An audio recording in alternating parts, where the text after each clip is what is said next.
At T-Mobile, our critical mission is providing unparalleled 5G coverage for when connectivity is mission critical. Introducing T-Priority, America's best 5G network experience for first responders, even in times of congestion. More capacity, faster speeds, better coverage. T-Priority from T-Mobile, built for tomorrow's emergencies, ready today. Discover more at t-priority.com. For qualifying organizations on eligible rate plans, coverage not available in some areas and may be impacted by emergencies. Love, exciting and new. Hello, Hannah Waddingham here. Have you seen the fabulous new Sun Princess? World-class entertainment, exceptional dining, and the greatest pizza ever. It's a love. Don't miss our Come Aboard sale with up to 40% off and free room upgrades. Visit princess.com or call your travel advisor to book. Princess Cruises. Terms and restrictions apply. Offer ends 2/28/25. Ships of Bermudan and British Registry. The Pokemon Adventures audio drama is finally here. For right now, exclusively on Patreon. Join Red as he ventures off into the Kanto region to complete his Pokédex for Professor Oak. This is a Pokédex, an encyclopedia of Pokemon. Get his gym badges to battle the Elite Four. Wow. Me? One of the greats? And battle against the nasty Team Rocket, who is searching for a mysterious phantom Pokemon. You know us. We're flattered. Go to patreon.com/everypokemon to join this massive community right now to be able to listen to this new audio drama before anyone else. Again, that's patreon.com/everypokemon.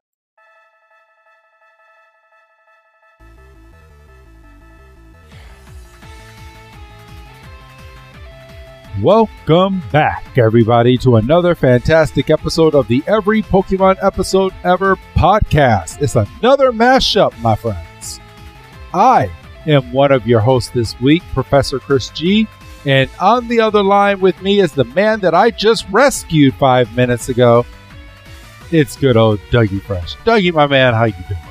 Yeah, well, they don't know the half of it. So. I talked you off the ledge, bro. Yeah, well, you're about to smash that computer. Yeah, it still might, still might not make it. Do you think it's time for a new computer? I gotta ask that. Oh, you know what? I don't know. Because this is this show is basically the only thing I use it for. But, how you doing, my brother? It's been a minute. Unbeknownst to our audience, it's been about a month since we've actually sat down and recorded, just due to different things that were going on. Luckily, we had a whole lot of podcasts in the bank that we can continue to roll out, and I still am rolling out right now. So that's the luxury of this podcast. But yeah,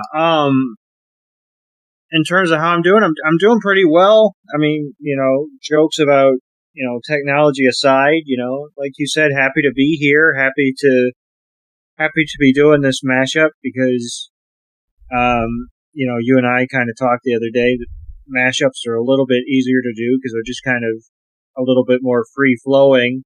Yep. Because, I mean, we put ourselves behind the 8 ball of the every Pokemon, and if we went one episode a week, yeah, it would just, I mean, we could probably retire just based off of sticking to it long enough that, the medium would rise up to meet where we are, but, yeah, we just don't have that kind of time. You got kids, I got stuff going on. So, yeah, we'll catch up one day. I mean, we're still pretty far back, and the luxury of this podcast is that we'll be here for a long time, my friends. Yes. So, and I think the interesting thing about Pokemon is, I mean, as far as we know, they're still pumping out content, and so, I mean, we're fighting an uphill battle, but it's a fun fight. Yes. Yes, it is. Oh no, one of my computers just died, but luckily I'm still over here. My main computer that I watch the episodes as we go through it just took a big crap on me. I got a big blue screen, but it's contagious. It really is. it's I think that's the first time I've seen it on this computer. This is a new computer. I built this computer. So. not the blue screen. Yeah, the blue screen. It said your device ran into a problem, but we're here, and it will be a second before we restart. So I'm going to ramble for a little bit until this restarts. But we are doing 4 episodes today. And the episodes that we are going over on your Johto journey on this mashup is The Little Bighorn, or translated from Japanese, Odoshishi, Forest of Illusions. And then we have the Chikorita Rescue, or the Stubborn Chikorita. And then we're going over Once in a Blue Moon, or Nuoh and the GS Ball. And then we're going to go over the Whistle Stop, Rediba's Flute, translated from Japanese. The Little Bighorn premiered in Japan on December 9th, 1999, and here in the States, November 18, 2000. The Chikorita Rescue debuted in Japan December 16th of 99, and here in the States, November 25th of 2000. Once in a Blue Moon premiered in Japan December 23rd, and here in the States, December 2nd, 2000. And December 2nd, 2000 was for the Whistle Stop here in the U.S. too, and in Japan aired on January 1st of 2000. So, yeah, there you go. Yeah, and I figured out a problem I was having. And you know what that means, but yes. They don't need to know. But I figured it out, by God. Oh, you got it up. Mm-hmm. Well, now, goddamn it, don't say it like that. After the talk about what I use this computer for, that's not helping things. It's a joke, bro. It's a joke. Son of a bitch caught me mid-drink. I couldn't respond. You're like, yes, of course. Oh, boy. Oh, it's a good day, everyone. It's a great day to be podcasting. But we are going to start with The Little Bighorn, yes.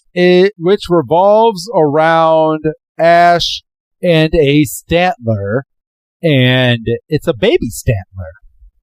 So this is going to be a great episode, dude. Are you ready to go and dive right on in, bro? And start? Yes, I am. Start these reviews? All right. So here we go, everybody. Let's start The Little Bighorn.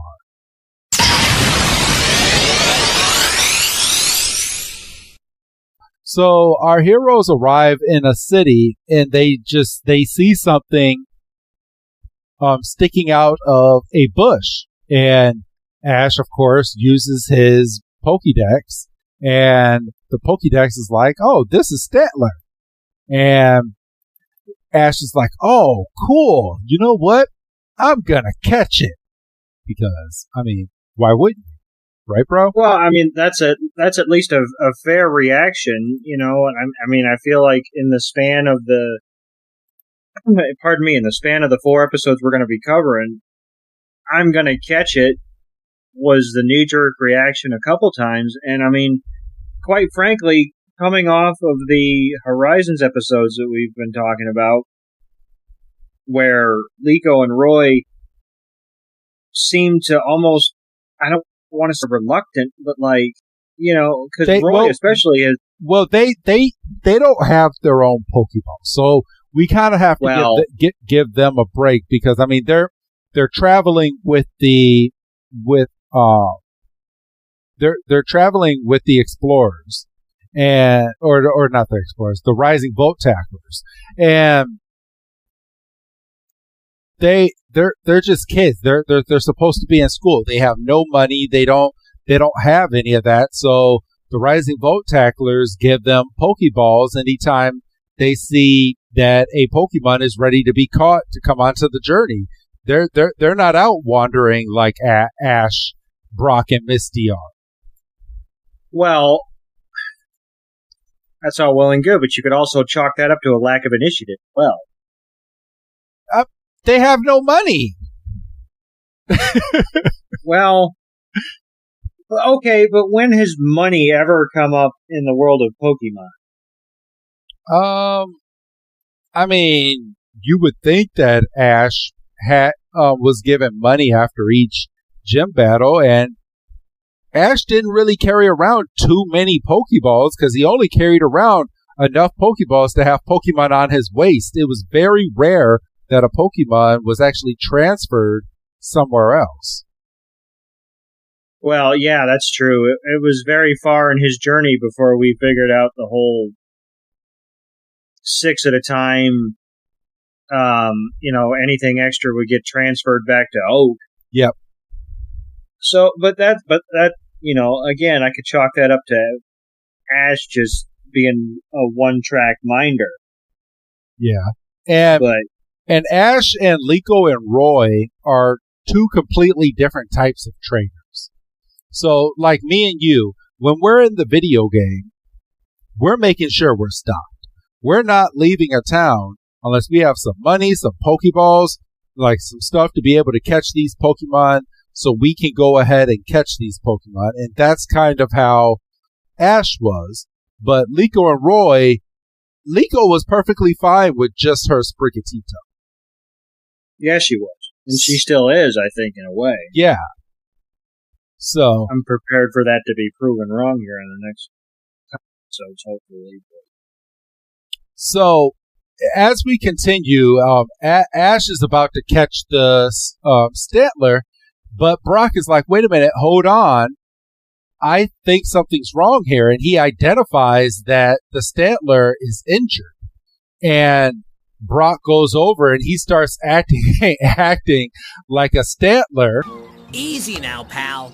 These little ones scare pretty easily, so to get close to one, you have to act like a Stantler so it thinks you're one of them. You have to use Stantler psychology. Stay still. I'm a Stantler, too.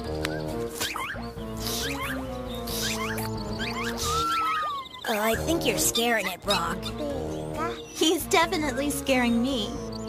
Stantler starts giving off a scent when Brock tries to give it some food. And from the scent, Stantler walks over to Brock and they start hugging each other. And then all of a sudden we see a herd of Stantler just appear and they're like, oh, we're going to get you. And all these Stantlers just start chasing our heroes. Doug? And, they take off as you naturally would. And, they're running and they're running and they're running and they get, I would say, more into town because they encountered the Stantler in the forest, right? Yes. So they get more into an urban area and they just they look behind them because, I know you're probably taught not to look behind you, but you're being chased by a herd of Stantler. You're going to look, and they see that they're gone. Yep, they're no longer. Well, I mean, I think they look behind them because they don't hear the noise anymore. Which could be a bigger problem because if you don't hear them, that's when you get fucking caught off guard. Exactly. So they're like, that was weird. Where did they go? And they're like... and that's when Officer Jenny kind of shows up. Yeah. And Brock immediately, goes into, horny Brock mode. And he's like, oh, glad you showed up, Officer Jenny. Is everyone all right over there? Yeah, of course everything's all right now that you're here, Officer Jenny. My friend just can't tell a Stantler from an angel. A herd was here. Would you mind coming with me? Oh boy! Where should we go, officer, for a romantic stroll in this beautiful urban oasis? You don't get it. I'd like you to come down to the station so I can fill out a report. Great, but it sure is an unusual first date. He doesn't have a clue. They get into the station, and Officer Jenny's like, well, you know, we've noticed lately that that forest that you are in hasn't been getting a lot of visitors. And, you know, we've been trying to figure it out because, I mean, it's not like the forest is in, like, disrepair or anything. It's just, like, not getting the amount of traffic. And that's when they state that they were kind of chased out of the forest by a herd of Stantler, and she's just sitting there, and she's like, oh. And that's when they walk out and they find Team Rocket was also chased out of the forest by a herd of Stantler. Right, Doug? Yeah, and Team Rocket pops up on the scene, and they're like,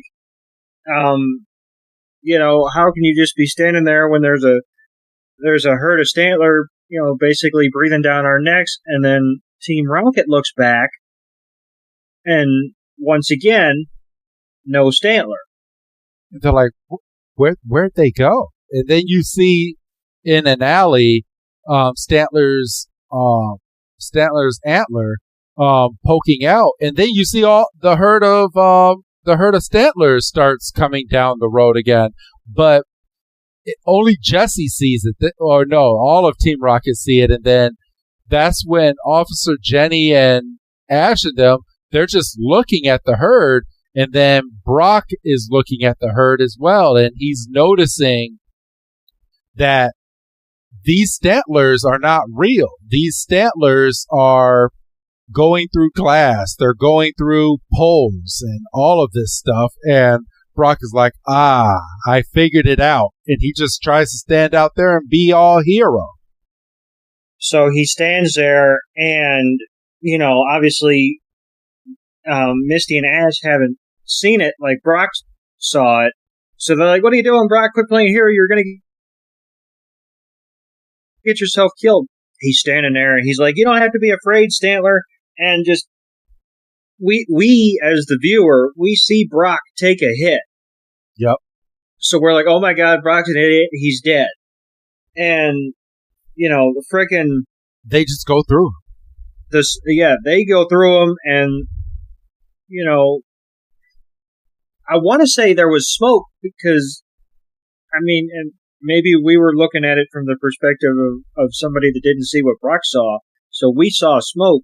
So when the smoke of the stampede cleared, all it was the injured Stantler. Yes. And we figured out that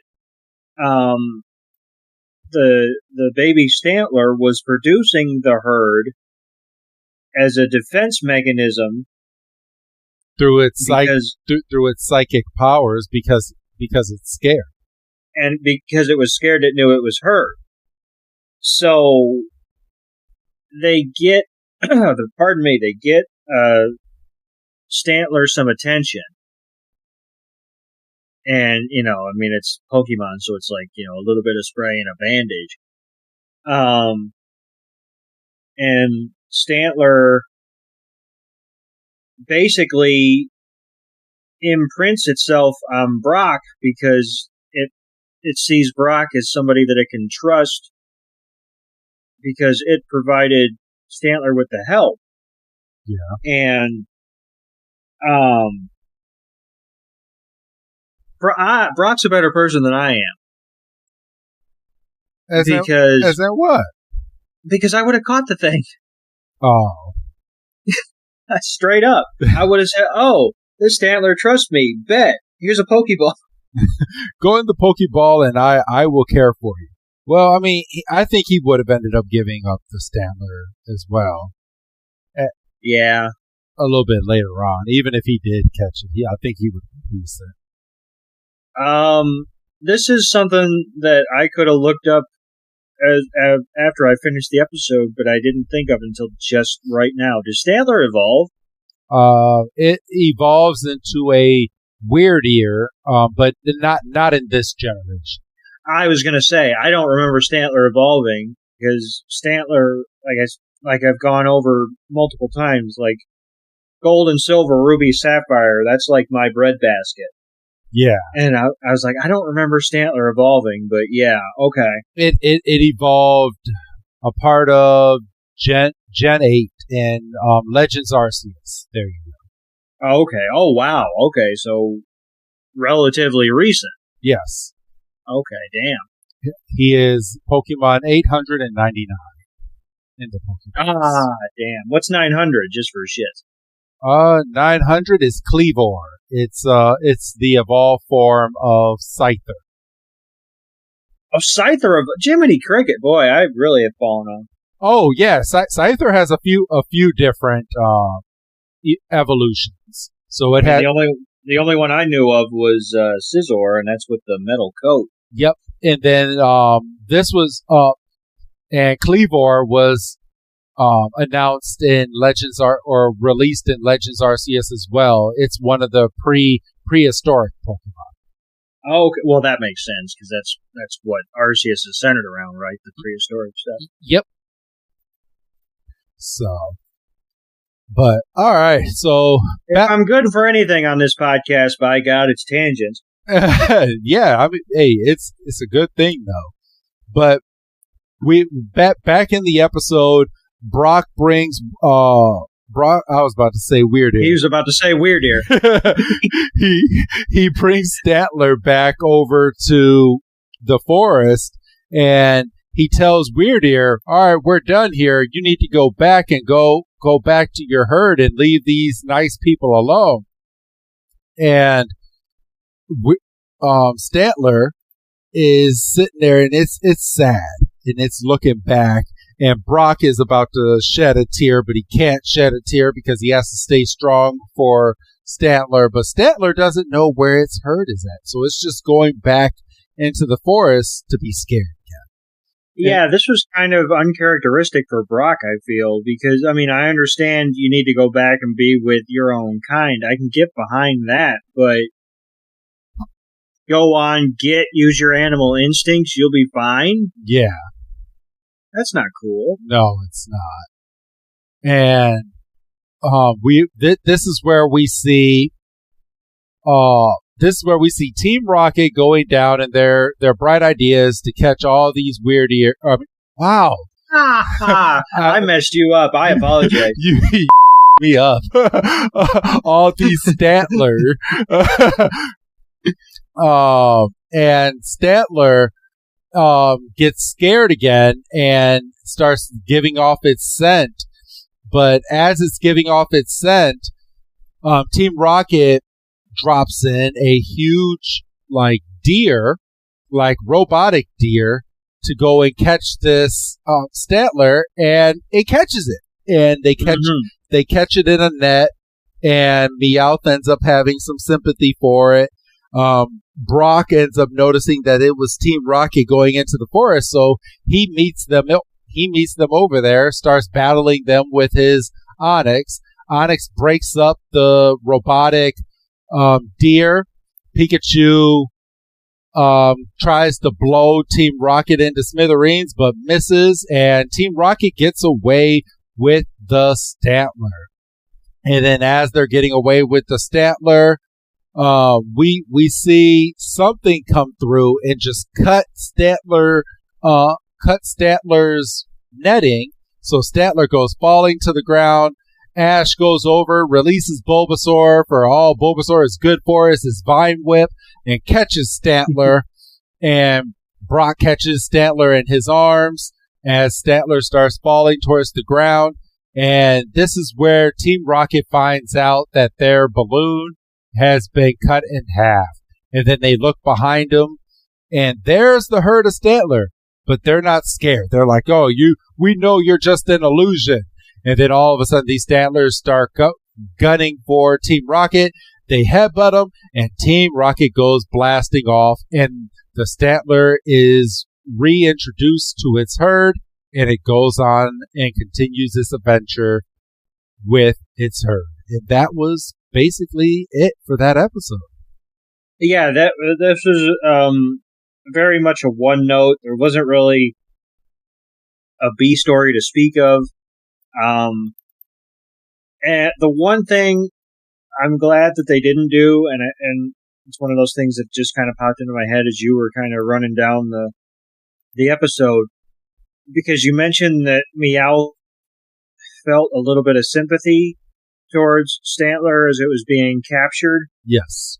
The one card I'm glad they didn't play is Meowth doing the translation for Stantler, because he's done that before. Yeah. And I mean, I don't get me wrong. I like it when Meowth does translate when it enhances the story. But in this instance, it didn't need it. This episode didn't need any enhancing because the story was already told. We know that the Stantler was scared and that it's fearful, and all we needed to see was Stantler's face, and it told the whole story.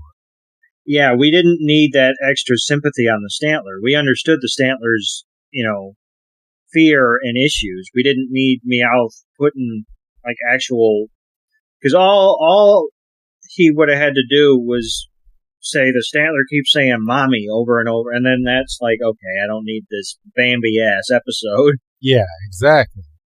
I mean, not that they were going to kill a Stantler, but yeah. So, but yeah, I did enjoy the episode for what it was. I mean, not a whole lot happened, but it was a nice filler episode. Like some filler episodes you kind of dread going through. This was not one of those. This was a filler episode where it actually got in touch with your feelings, and it told a really good story that I feel like the week when we were little kids was not wasted.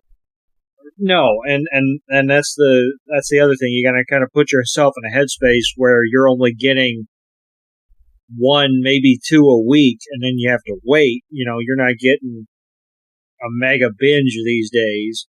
Yeah. Where you could do what we did, and we could say, okay, next episode, and the next episode is more of a home run. Exactly. But yeah, this was a good episode. It introduced a new Pokemon, so anytime you get that, that's a plus. And that's when we're going to go into this next episode, because it's called the Chikorita Rescue. And how did you say they had it in Japanese? The Stubborn Chikorita. So, like, literally, they just messed around a couple letters, probably. Yeah, in Japanese, Chikorita is spelled Chicorrital. Or no, not even L. Ita. Chikorita. There you go. Yeah, so that's probably the closest Pokemon, like English to Japanese translation that isn't just a one for one. So that's interesting. Yeah, for real. So Lowe's knows that free is just better. That's why MyLowe's Rewards is free to join. As a member, you earn points towards MyLowe's money on eligible purchases, get exclusive free gifts, and earn free shipping at Silver Key status, all on top of weekly member-only deals. Don't wait. Join MyLowe's Rewards for free today and start saving more. Lowe's, we help, you save. Loyalty program subject to terms and conditions. Details at lowes.com/terms. Subject to change. Hey, Fidelity. How can I remember to invest every month? With the Fidelity app, you can choose a schedule and set up recurring investments in stocks and ETFs. Oh, that sounds easier than I thought. You got this. Yeah, I do. Now, where did I put my keys? You will find them where you left them. Investing involves risk, including risk of loss. Fidelity Brokerage Services, LLC, member NYSE, SIPC.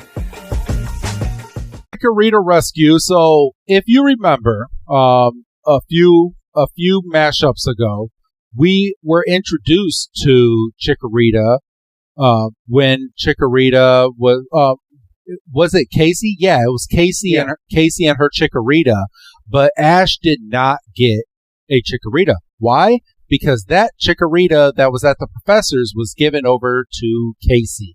So how do we get Ash his Chikorita? So we reintroduced Chikorita within 10 episodes, and we have to give it to him. So that is this episode.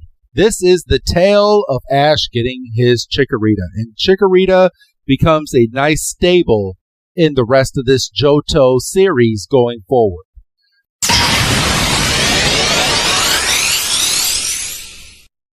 We start one of Ash's few mainstays that actually, and I mean a little bit of spoiler, but we're covering the whole series, so we'd get to it at a certain point. One of the very few Ash Pokemon that gets to evolve. Yeah, gets one of the very few that gets to evolve, and one of the very few that he actually keeps all the way until the end. Yeah, that's another thing that shouldn't be lost, because how many of it is, well, they ran into a herd of Charizard. I have a Charizard that I don't, probably one of my 2 top powered Pokemon. Yeah. Or I'm gonna let Squirtle go back and play Fireman. I know.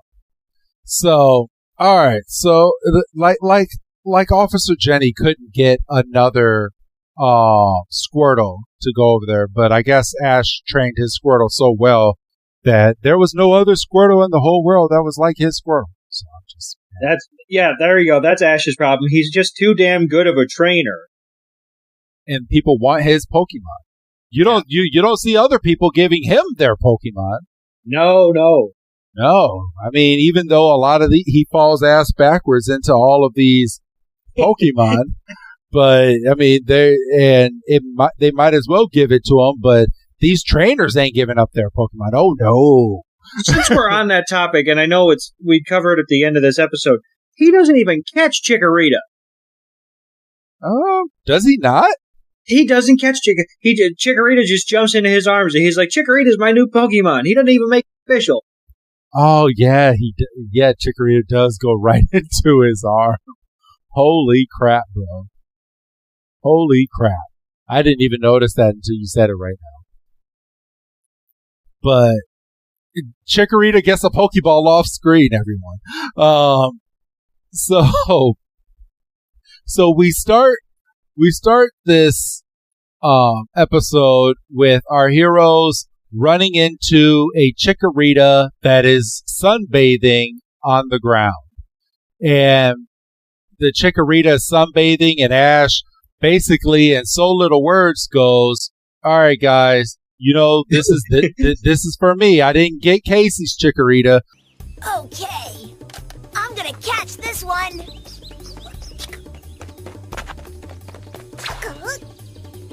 If this Chikorita belongs to anybody, tell me now.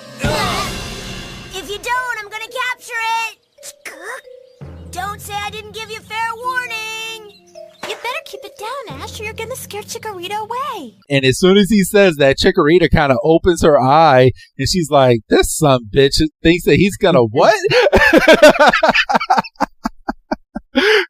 And we kind of reminisce on Casey's Chikorita as well.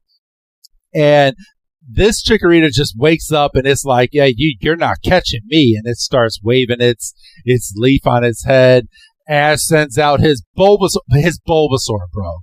Oh my god. When he sent out Bulbasaur to fight this Chikorita, I was like, "Ash, what are you doing?" They're both grass type. He's an honorable man. He wanted a fair fight. Bro. Bro. And then, okay, so long story short, and you're gonna eat those words in a second, bro. Yeah, I know. I realized as soon as I said it, I was like, "He's a fair man."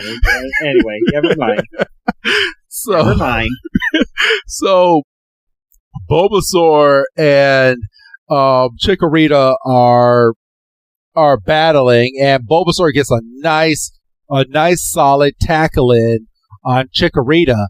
And Chikorita falls to the ground. Ash is like, oh, this is my chance. He throws his Pokeball, and Chikorita deflects it. And then Chikorita then goes over and uses Vine Whip on Bulbasaur square in his skull.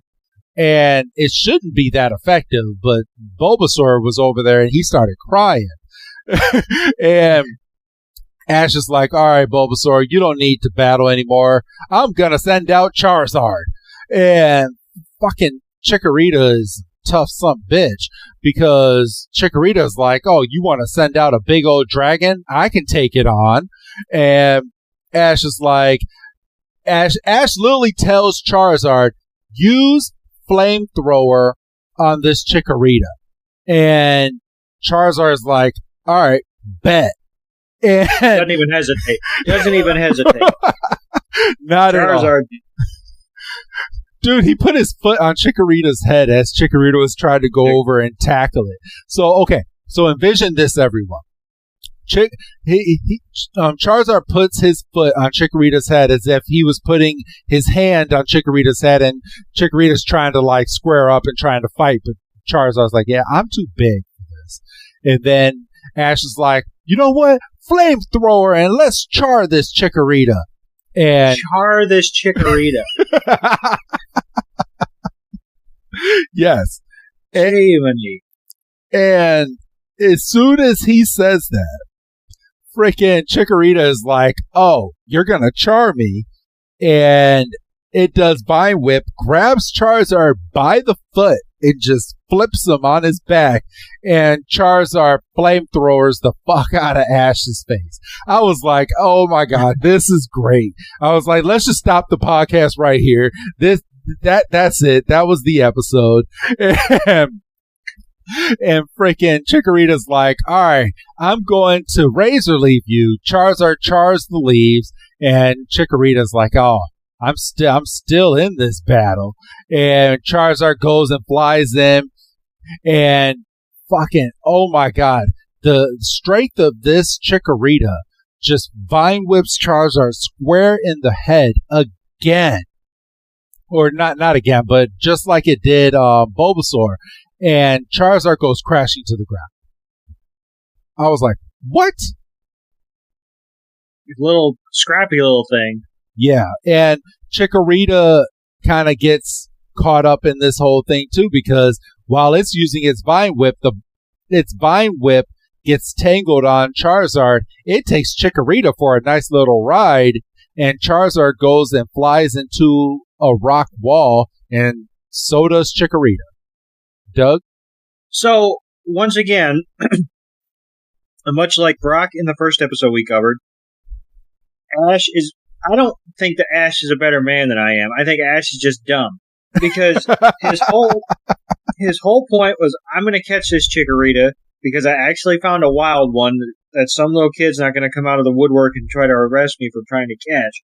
And this Chikorita runs itself into the side of a mountain with a big ass, Charizard coming behind it. Yes. Knocks itself out. It's a wild Pokemon, mind you. And he doesn't catch it. And he's like, oh, I think it's hurt. We better help it. Well, catch it and then help it. Exactly. Dude, I was saying the same thing. Like, why?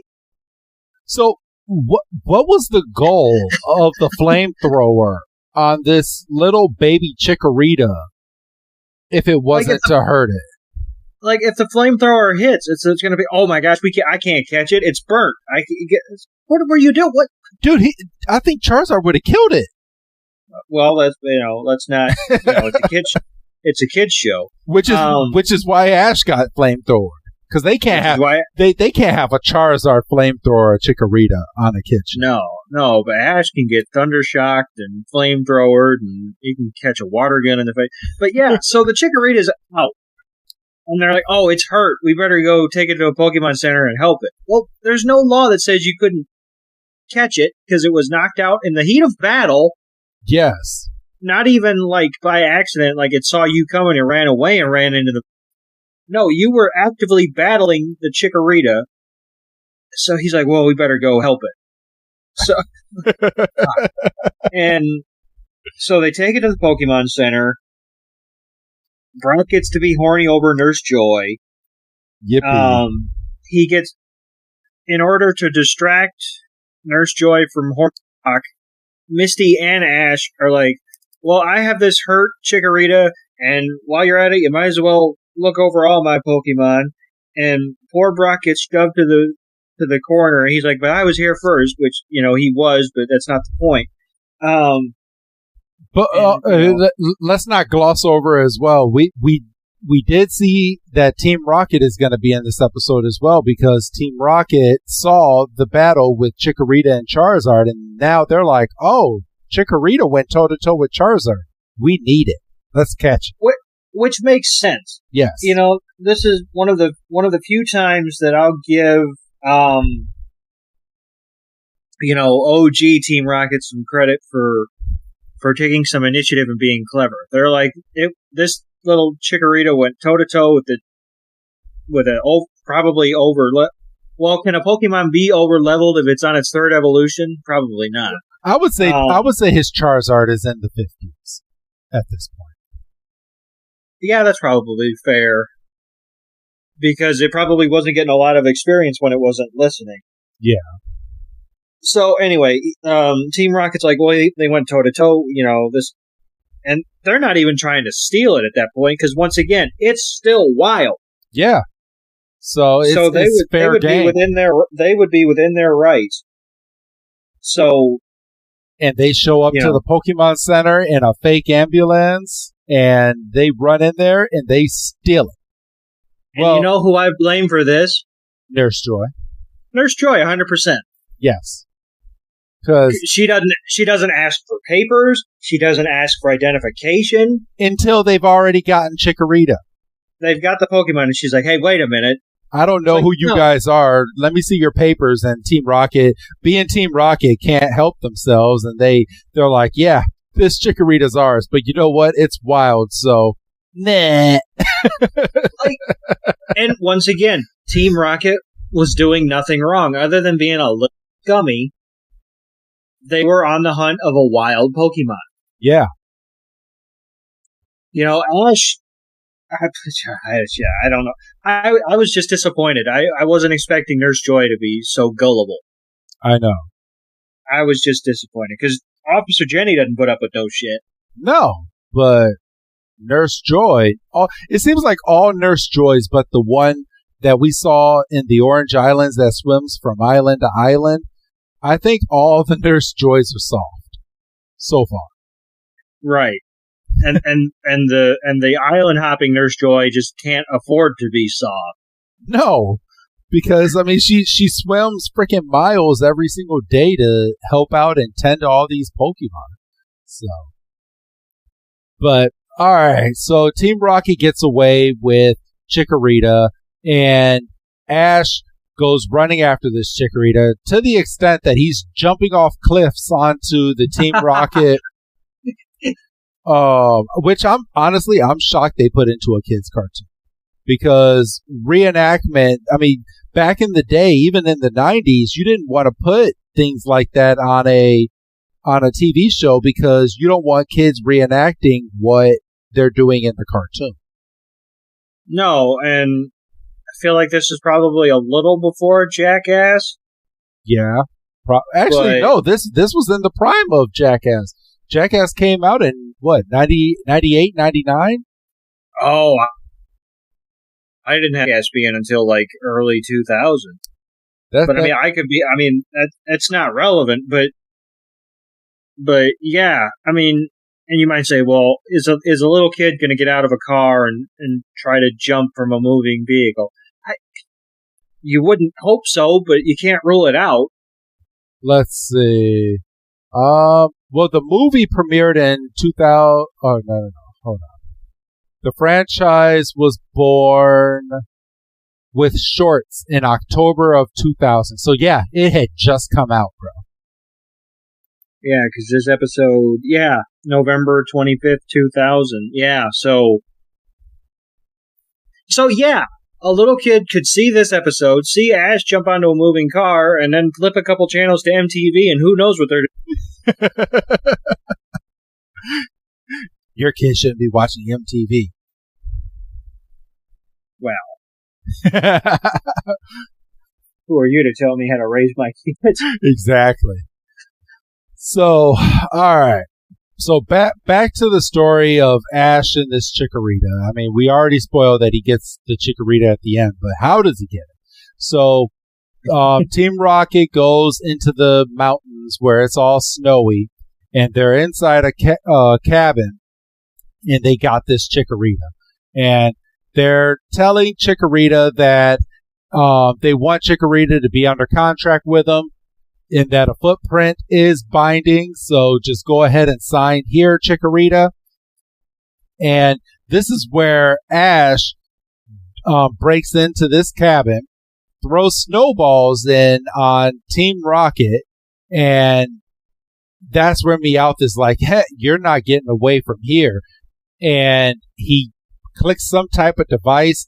The device clamps onto Ash, Pikachu, and Chikorita, and Ash is like, you know what? Let's all just run away. And they run in 3 different directions because why? I don't know. And then they all fall down a hill because Ash weighs more than Pikachu and Chikorita. And they get lost in the mountains. And now they have to find a place to stay. Otherwise, they're going to freeze to death. Literally. And Ash, Pikachu, and Chikorita find a little cave, and they stake out overnight. Ash has both Pikachu and Chikorita in his jacket. You know, they're like cuddling for warmth, and well, yeah, and then you know they wake up and they get snowed in, but in the midst of that, beforehand, Chikorita decided to go and run out. So Ash goes and runs after Chikorita, and it goes and it saves Chikorita because Chikorita is cold. So Chikorita starts falling in love with Ash and is like, oh my God, you're here to save me. They break out of the cave, fast forward a little bit later on after being snowed in, and Meowth has probably the best mechanic that we have seen in Pokemon in a long time. It's an automatic snowball thrower, and it literally packs in snow, and it just starts shooting snowballs all over the place. Okay, Toy, you slipped away from us last time, but this time we got a brand new weapon that's gonna stop your cold. Start shoveling. Fully loaded, Meowth. Let's play ball. Get ready, kid. Here comes an avalanche. Like the best thing that you could probably give a kid.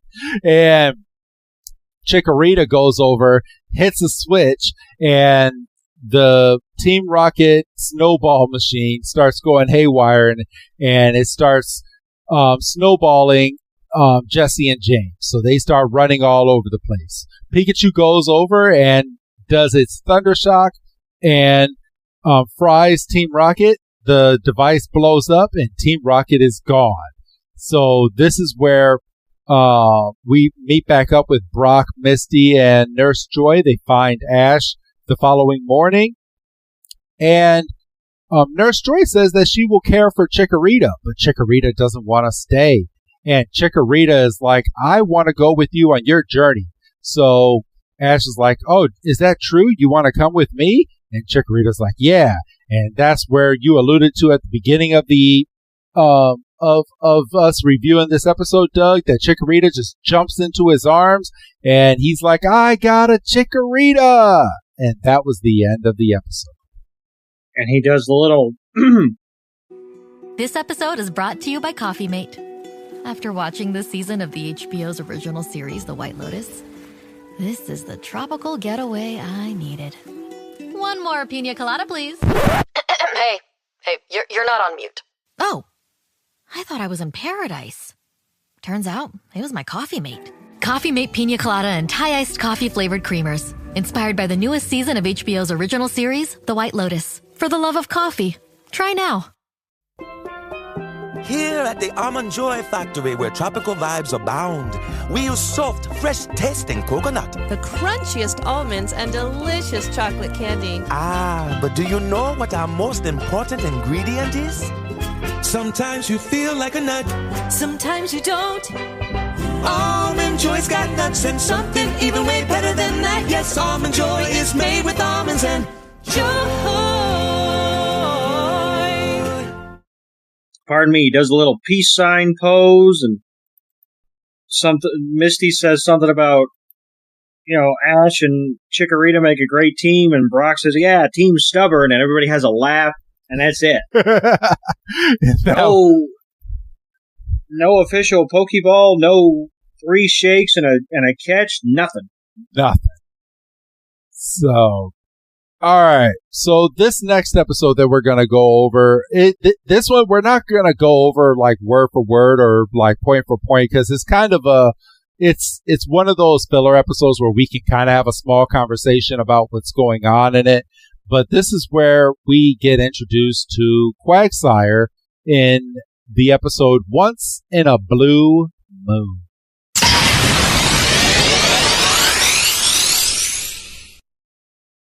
And yes, this episode, and all right, let's just talk about this episode, bro, because we can kind of talk through it. So I mean, the episode kind of starts with Ash like shining all of the Pokeballs, and of course he's out here because he needs to get the GS ball over to Professor Ivy, and so he's shining this GS ball. And out of the water comes a Quagsire. And Misty falls in love with Quagsire and wants to catch it, but here comes Psyduck. They have like an hour-long stare down, and Misty's like, you can't just stare at each other.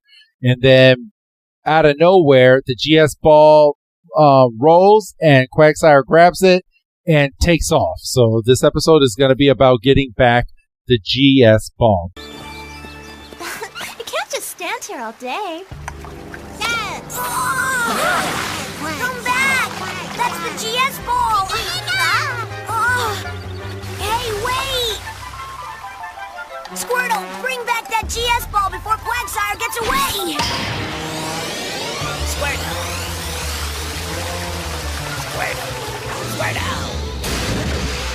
Nice work, Squirtle! Now just don't let it slip away! Squirtle!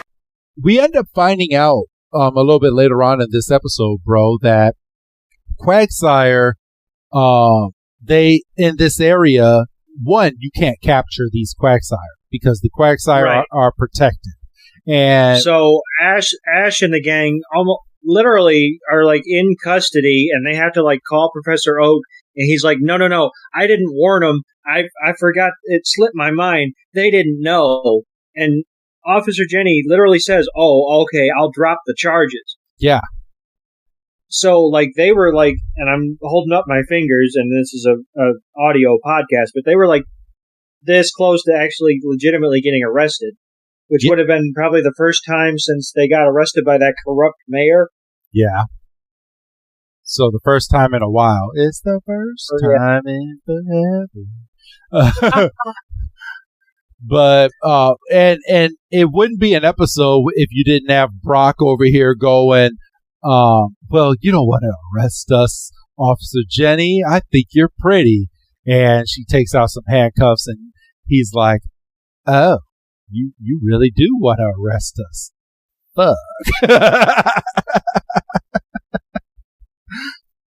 but he's like, I'm all in for kinky, but that's a little too far. Exactly. But we end up finding out from Officer Jenny that the Quagsire, once a year around this time, likes to take round things, and they will take it over to a spring.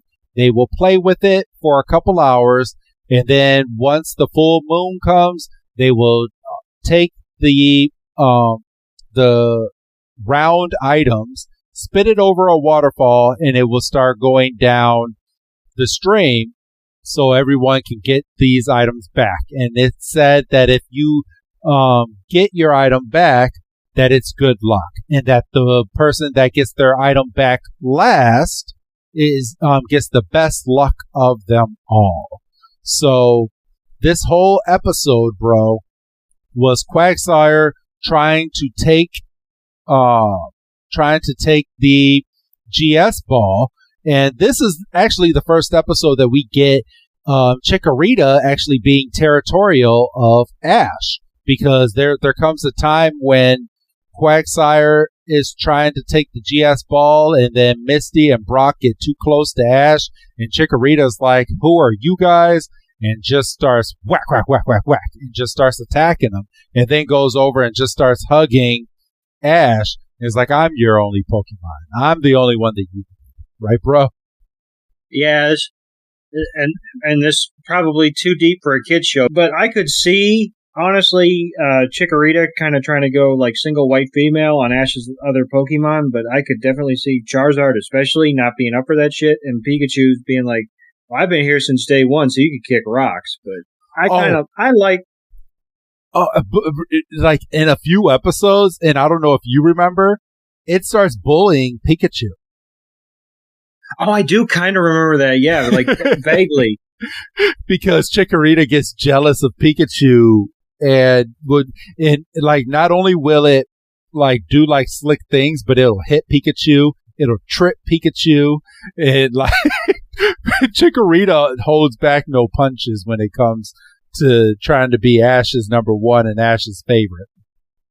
Well, I mean, we are dealing with that feisty Chikorita, so what do we expect? Exactly.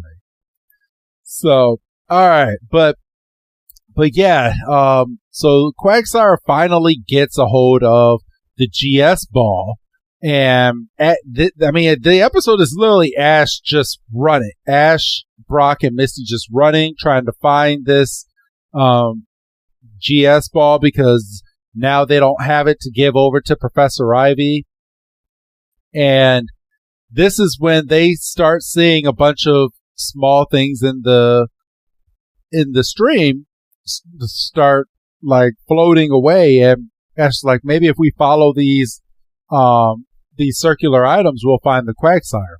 Lo and behold, they find the Quagsire later that night.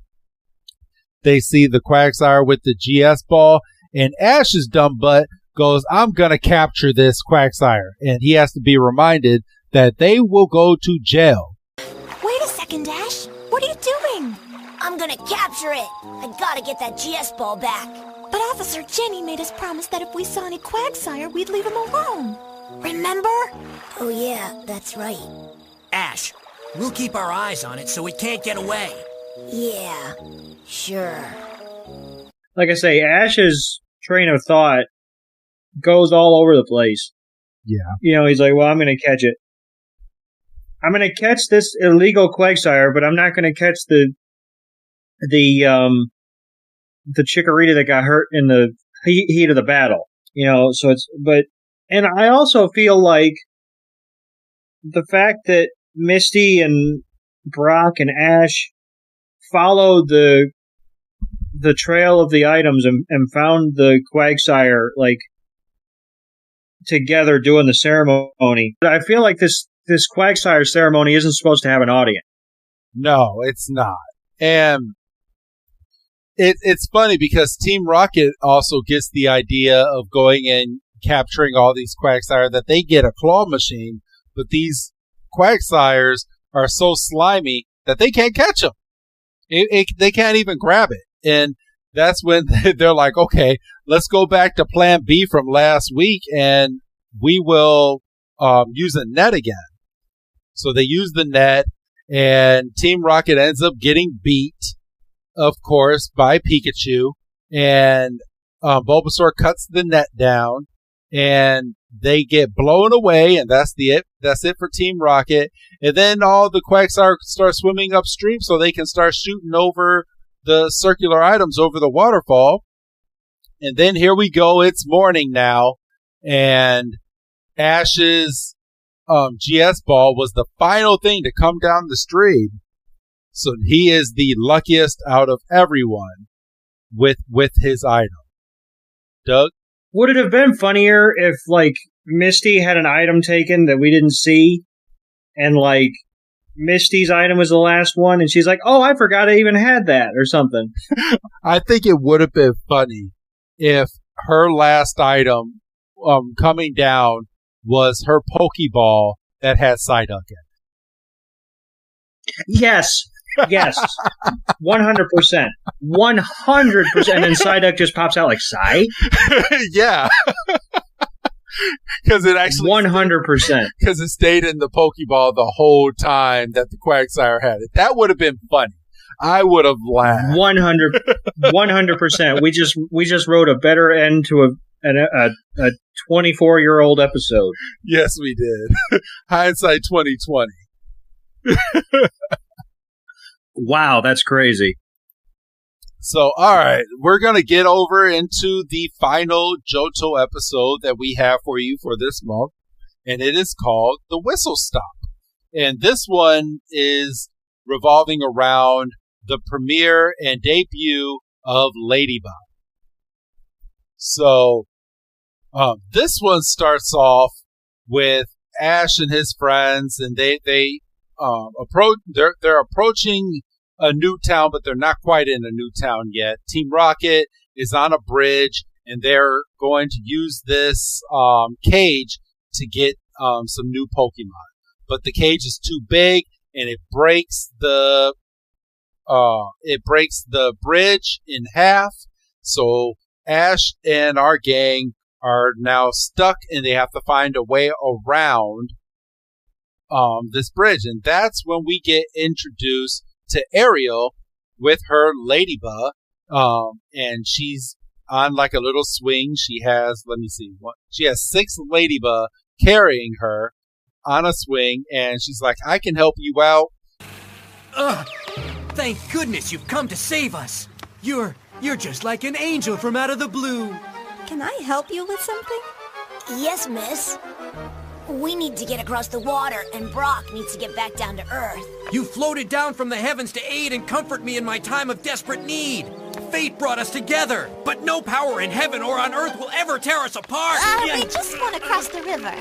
Well, I could fly you across with my Ladybug if you like. Huh? Really? That'd be great.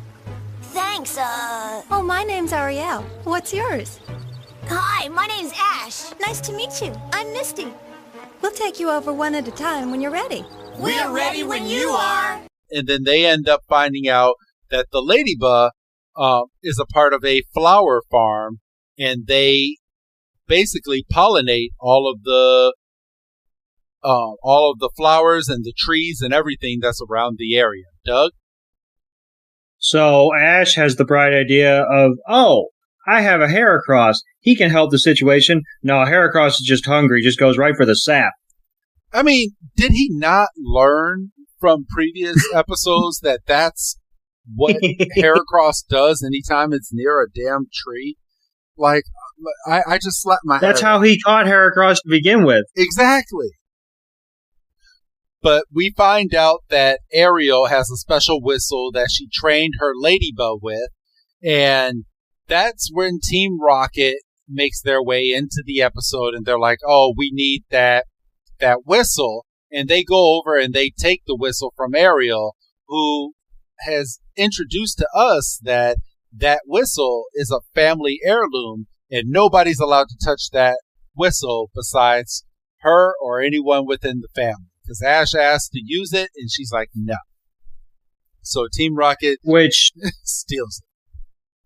Which was probably the right idea anyway, because I don't know if I would trust Ash with any of my belongings as far as I can throw it.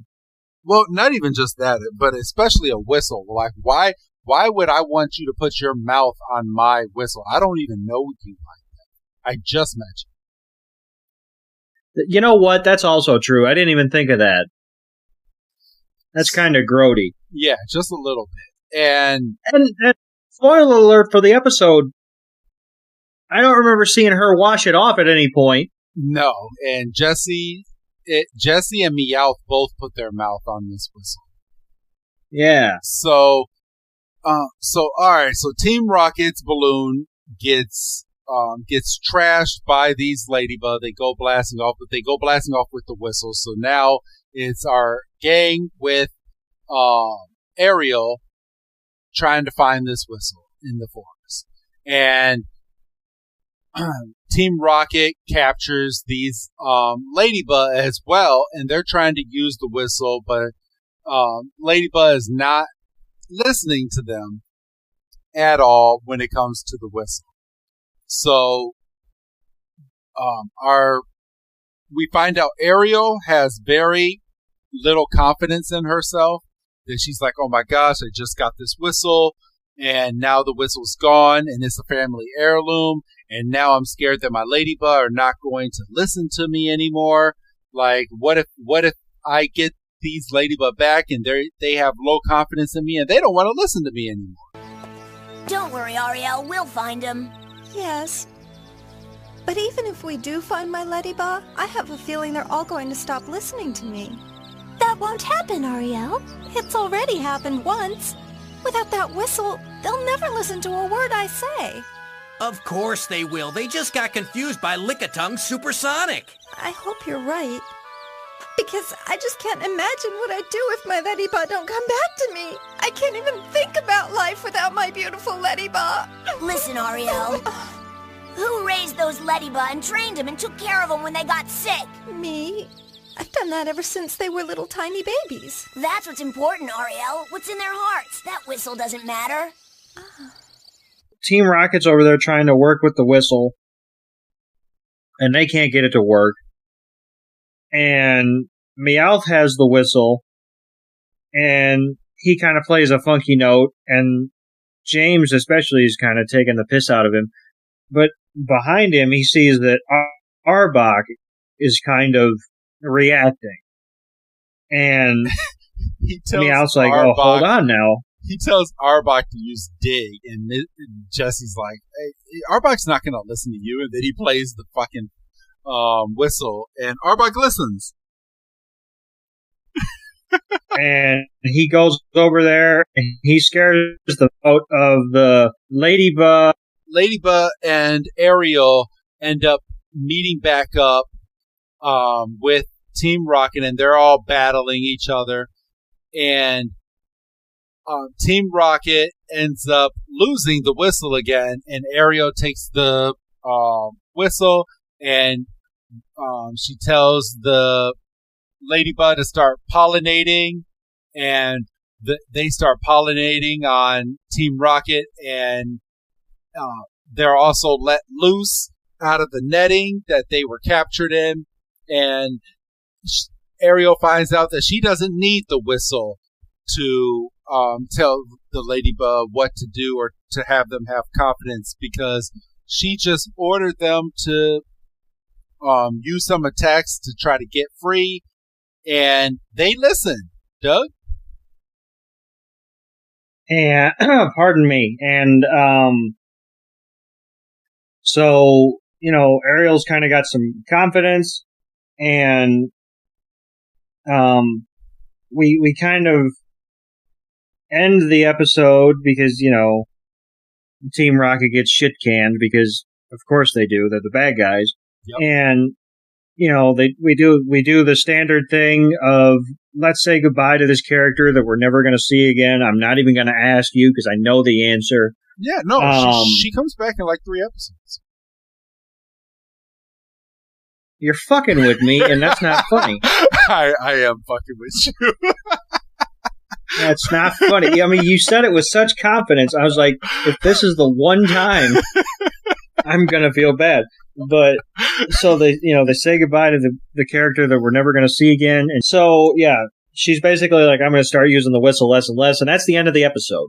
Yeah, literally the end. Like, we don't get no goodbye to Ariel or anything. It's just, that's the end.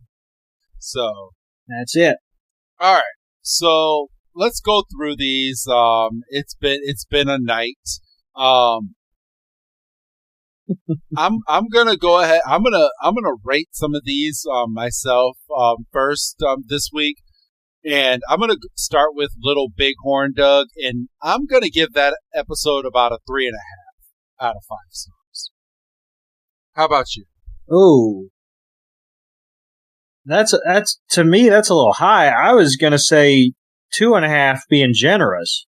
Well, I mean, I gave it a 3.5 because it's not your stereotypical filler episode, and it got you in your feelings. It made you kind of feel, and it told a really, really, really good story. Nothing that really advanced the story, but our heroes actually did something in this. Like the whole episode was learning something in regards to this, and it wasn't just okay. Let's figure out how we can draw these characters for 20 minutes and get an episode out. Like they actually thought about what they were doing. So that's the reason for my 3.5. Okay. Well, I'm still sticking with my 2.5 on that. Okay. Because I didn't appreciate getting thrown into my feelings. How about that? You got a half a star less because you made Doug cry. Yeah. You know what? Yeah, motherfucker. That's what it was. Yeah, I'm trying to sit here and watch Pokemon episodes. I'm not trying to feel shit. That's what it was. And then the Chikorita rescue. I'm going to give that one a 4-star because we had advancement. We had everything. And it was I enjoyed going through that episode just as much as I enjoyed watching